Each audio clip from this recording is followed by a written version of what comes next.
আজকে আসছি যশোরের মনিরামপুরে রাজগঞ্জ বাজারের ভাগ্যকুল মিষ্টান্ন ভান্ডারে।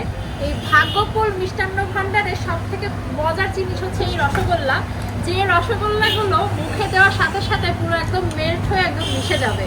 তো আমি যেহেতু ফুডি মানুষ, খেতে খুবই পছন্দ করি, তো কোথাকার খাবার ভালো এবং কোথাকার কোন জিনিসটা ভালো এটা খুঁজে বের করা হচ্ছে আমার দায়িত্ব। তো খুঁজতে খুঁজতে সেই খুলনা থেকে চলে আসছি যশোরে মিষ্টি খাওয়ার জন্য, তাও রসগোল্লা। তো আমার মতো যারা রসগোল্লা প্রিয় আছেন তারা কিন্তু অবশ্যই আসতে পারেন। আচ্ছা আগে দেখি, আগে মানে যেটা শুনছি সেটা আসলেই তেমন কিনা একটু টেস্ট করে দেখি।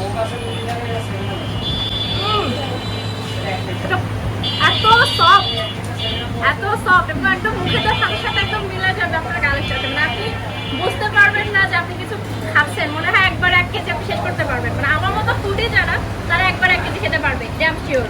তো এই সুন্দর মিষ্টি খাওয়ার জন্য আপনাকে আসতে হবে